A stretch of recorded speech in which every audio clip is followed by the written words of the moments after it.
Good evening. Magandang gabi po. Kumusta kayo? Ako po muli si Pastor Blue Jeans para sa Kapet Kamalayan, #live vlogcast, video podcast. Ngayon po ay November 25, 2020. Happy Thanksgiving Day sa mga taga-Amerika. Ngayong araw na ito, November 25. Kumusta po kayo? Miyerkules na naman, oras na para sa ating Kapet Kamalayan. Iangat po natin ang ating kamalayan. Kasama po kayo, gaano man kaliit ang ating tinig. Ako po'y nagpapasalamat sa inyong walang sawang pag-antabay dito po sa ating FB Live. Kahit po konti lang tayo. Tuloy lang. Binabati po natin ang mga nagdiriwang ng kaarawan sa araw na ito. Happy birthday, God bless you, stay safe. Enjoy nyo po, may natitira pang ilang oras sa araw na ito. Sana ay ma-enjoy ninyo ang buong araw na ito ng inyong kaarawan. Sa mga kasama natin ngayon, muli maraming salamat sa inyong panunood. Ang ating pong paksa sa gabing ito ay yung mga old o yung centuries old pulpit. Dati kapag pumapasok ako sa mga simbahan ng Katoliko at nakikita ko yan, parang nagtataka ako. Pero ngayon na naintindihan ko na. Hindi na natin inabot yung panahon na yon. Siguro yung mga lola natin, kung buhay pa, baka naabutan nila yon. Pero sobrang luma na po yun, no? Na ginagawa na lamang palamuti ngayon sa mga simbahang Katoliko. Pero yun po ay higit pa sa palamuti o display, dagdag aesthetic o pampaganda sa simbahan. Yun po ay tulay natin sa ating nakaraan. Kaya napakahalaga na mapag-usapan natin dito sa ating video podcast, live podcast at live vlogcast. Maya-maya po yan. Bago po yun ay tignan po muna natin ang update ngayon, araw na ito, tungkol po sa bilang ng mga nagpositibo sa araw na ito sa COVID-19. DOH COVID-19 Bulletin as of November 25, today, November 25, 2020. Meron po tayong 1,202 na mga bagong kaso ngayong araw na ito. Mga bagong gumaling, meron po tayong 183. Mga bagong namatay, 31 po sa araw na ito. Ang kabuuang bilang po ng mga kaso sa Pilipinas ay umabot na po sa 422,915. Okay. At ang total po ng mga gumaling ay 386,955. At ang total naman po ng mga namatay ay 8,215. Yan. Okay. Good evening po muli sa mga kasama natin ngayon. Kumusta po kayo? Miyerkules na naman.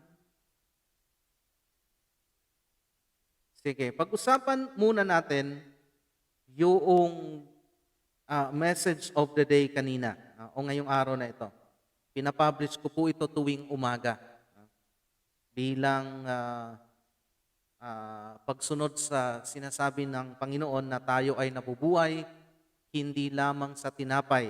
Sa Pilipinas, hindi lamang sa kanin at ulam, hindi lamang sa pandesal. Tayo ay nabubuhay ay hindi lamang sa tinapay kundi sa salita ng Diyos. Kaya tuwing umaga po, hanggat kaya ay nagpa-publish po ako ng message of the day dun po sa aking blog site o sa aking website.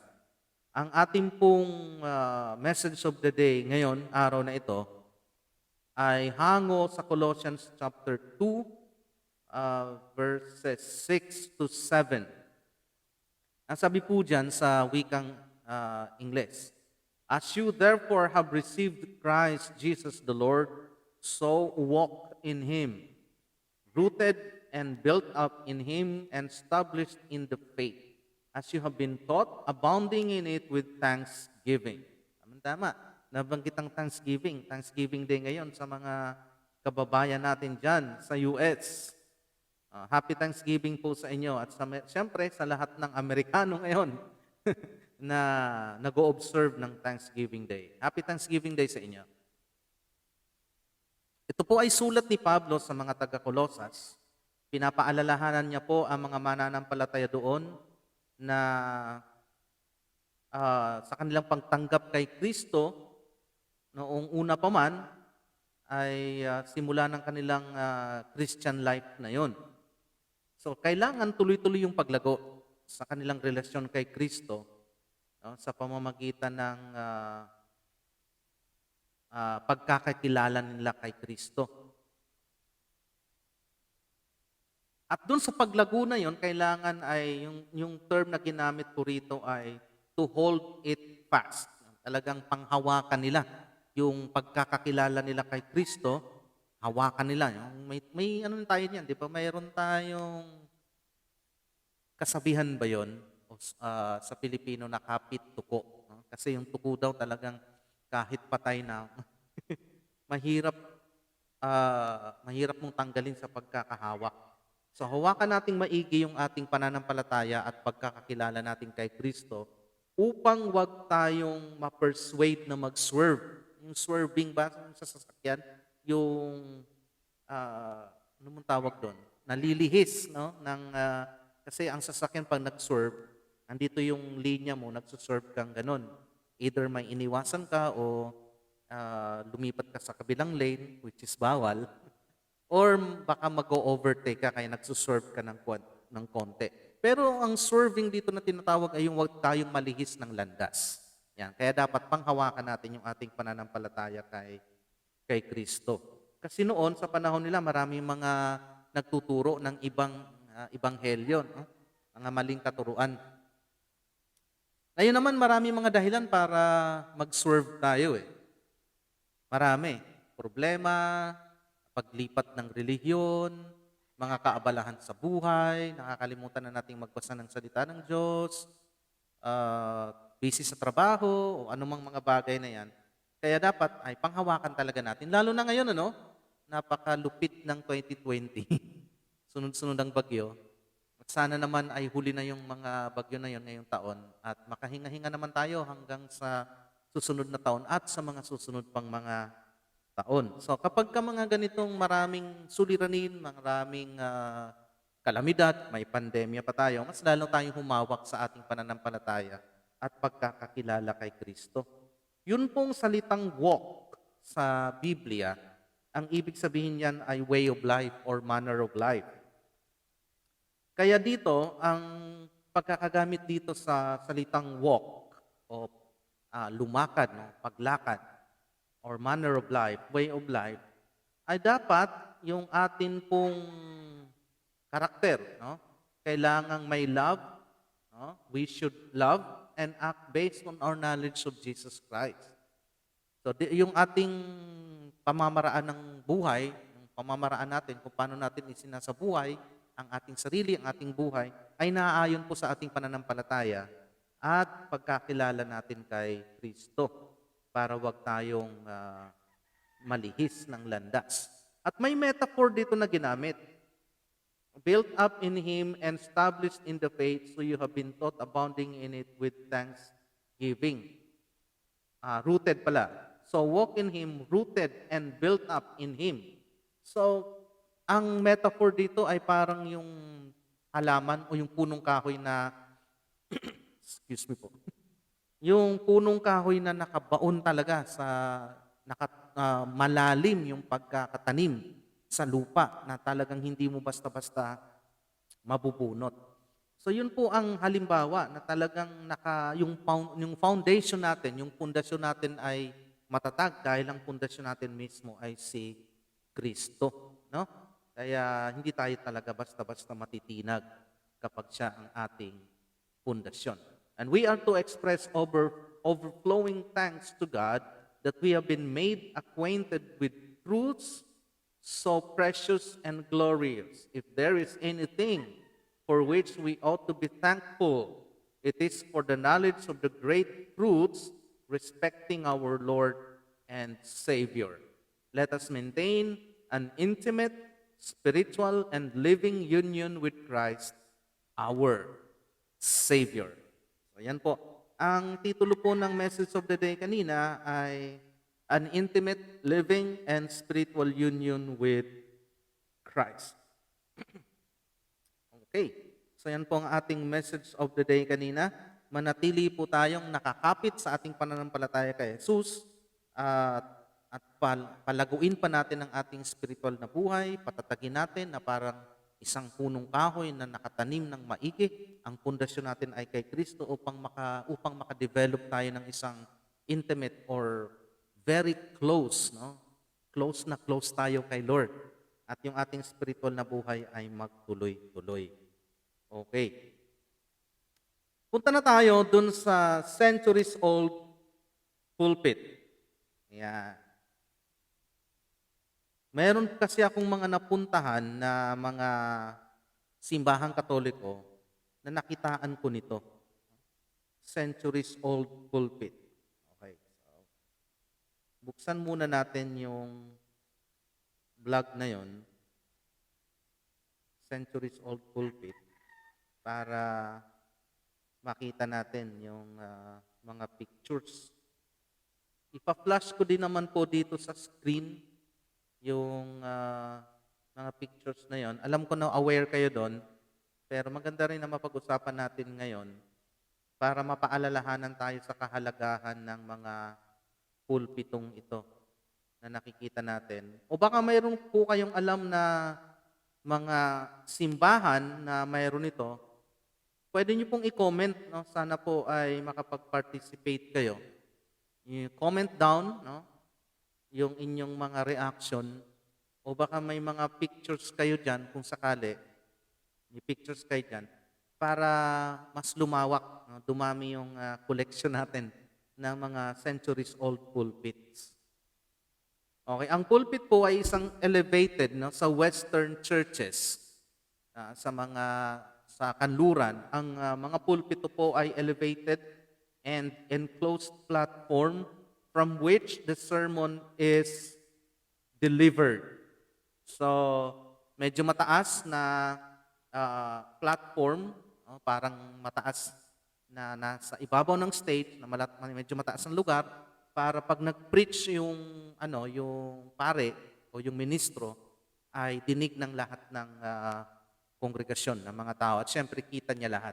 Pero doon po sa pelikula ni Cesar Montano na Jose Rizal, doon lang ako nakakita sa pelikula na friar o praile na nagpipreach gamit ang ganitong pulpito. At nakita ko doon na talagang mataas. Mataas talaga, nakadungaw siyang ganun, no?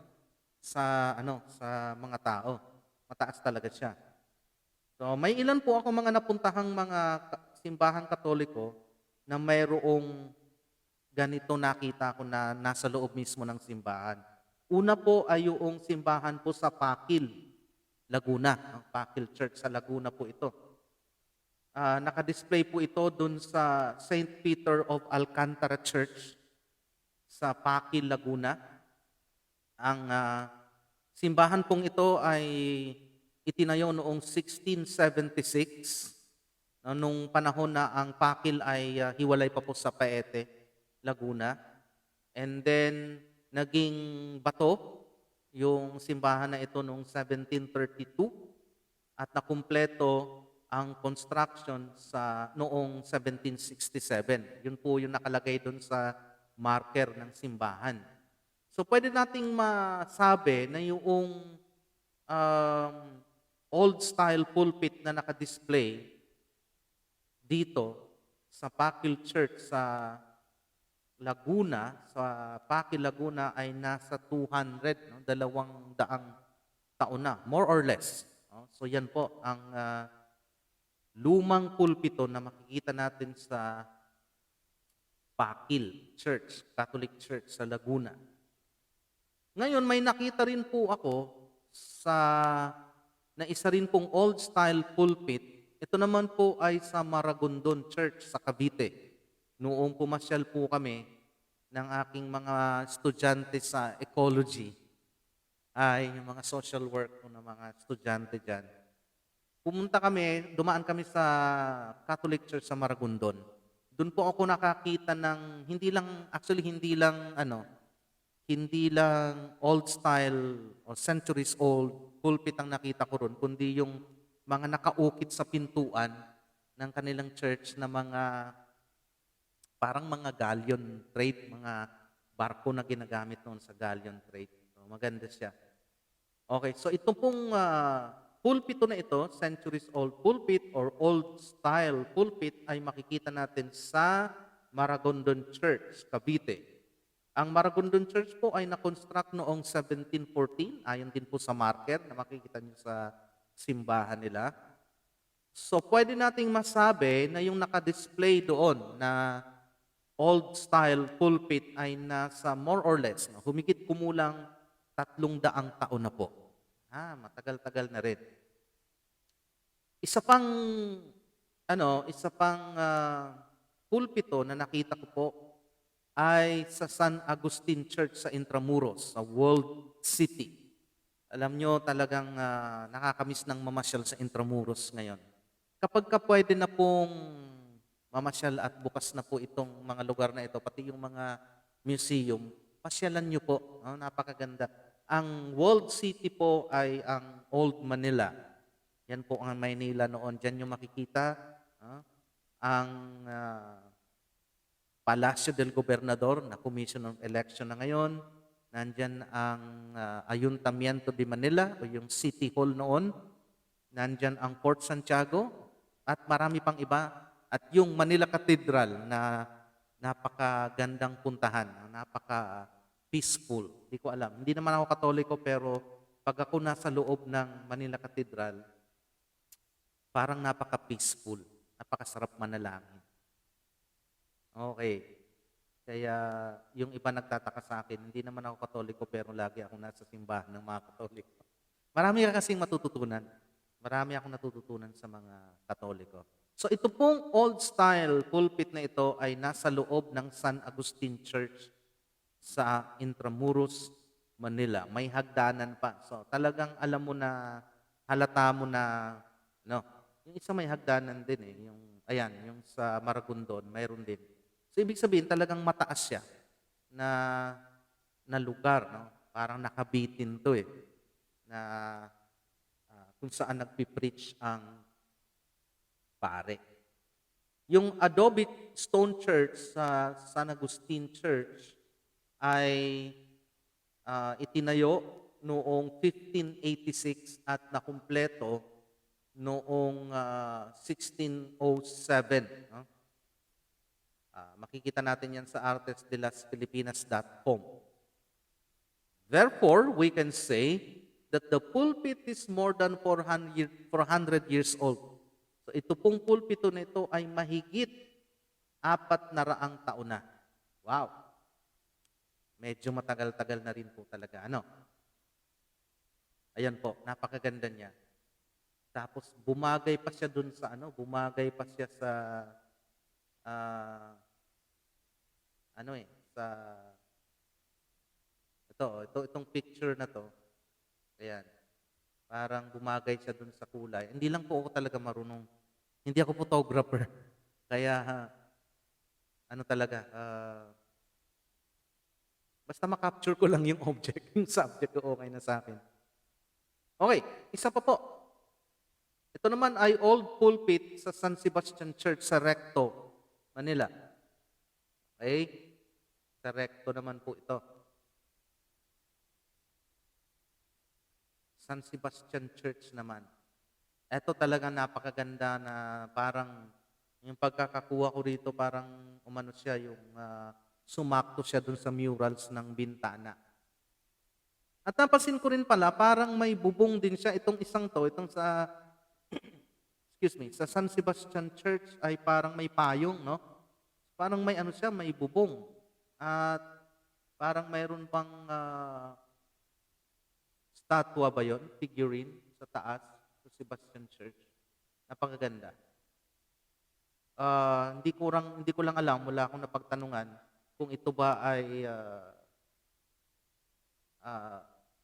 anong tawag nito, yung ni-reconstruct na o yung in-enhance na para gumanda o ito pa rin yung original. Sana mga original na itsura to.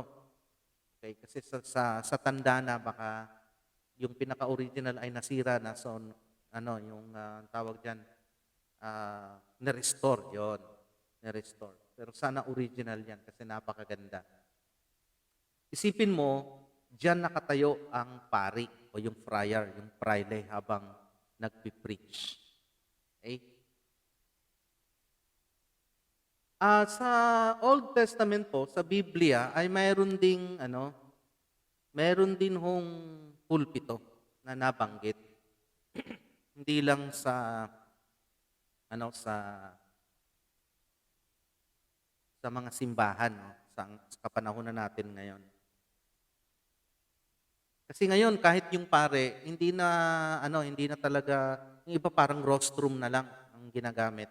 Kasi sa mga Katoliko kasi talagang parang may table na kung saan nakatayo yung pare kasi siyempre may mga ritual, may mga seremonya sila, yung katulad kapag malapit na mag-communion ay may mga ritual na ginagawa ang pare. So kailangan mayroong siyempre nandun yung mga gamit niya. Pero sa ibang simbahan kasi katulad sa simbahan ng mga born again, yung iba parang rostrum lang, parang stand lang, and then patungan ng Biblia o ng notes ng pastor. Okay? So yung ibang mga ministro, mga pare, ay hindi na naka-station lang doon, nakatayo lang sa likod ng pulpito, kundi naglalakad-lakad na rin. Dati nung nagpipreach ako, parang may mga time pa na parang bumababa ako sa stage para yung iba kasi yung connection mo sa tao kapag naglalakad-lakad ka. At syempre, maiiwasan din ng mga tao na parang antukin kapag nandun ka lang nakatayo. Although hindi naman dapat napakahaba ng sermon ng pastor o ng pare, pero may mga pagkakataon talaga na kapag yung boses mo ay monotone, tapos basta may mga tao talagang inaantok. So kapag medyo naglalakad-lakad ka, siyempre susundan ka ng tingin nila, medyo yung kanilang diwa. Okay. Sa Old Testament po, 2 Chronicles chapter 6 verse 13 ay may binanggit po doon na pulpit. At yung pulpit na yon it refers to a bronze platform, 5 cubits long, 5 cubits wide, and 3 cubits high, sabi ng NIV, which King Solomon had placed in the center of the outer court. Sabi ng NIV, outer court of the temple. The last sentence of the verse states, he stood on the platform and then knelt down before the whole assembly of Israel and spread out his hands toward heaven. he used this platform to utter his prayer of dedication for the newly constructed temple. So, mayroon kasing itinayong templo si Solomon, yung kanyang tatay ni si David ang siyang nagplano ng temple na yon, pero siya yung nagpatayo talaga. At nung nabuo na, tapos na yung construction ng temple, siyempre i-dedicate niya yon, gumamit siya ng pulpit. At doon siya nag-pray, ng prayer of dedication. So, connected yung templo talaga, yung pulpito talaga sa mga mahalagang event, no, sa ating relihiyon, sa ating pananampalataya. Another Old Testament reference po sa pulpit ay matatagpuan natin sa Ezra chapter 8 verse 4. Ezra, the scribe, returned to Jerusalem after the rebuilding of the temple to teach the people about the law of God, to beautify the temple and to restore the temple service. Sabi ni Halley, dun po sa libro na Halley's Bible Handbook. The verse opens with this statement, "And Ezra the scribe stood upon a pulpit of wood which they had made for the purpose."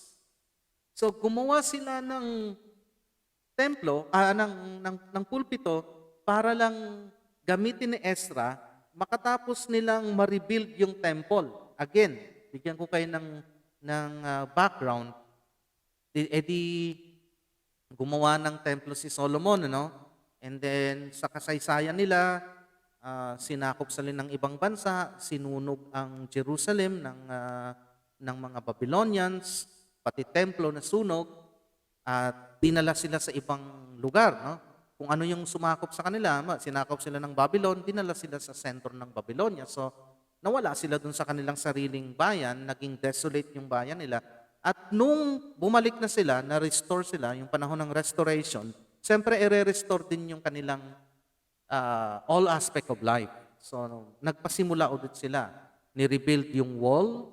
Ang namuna doon ay si Nehemiah.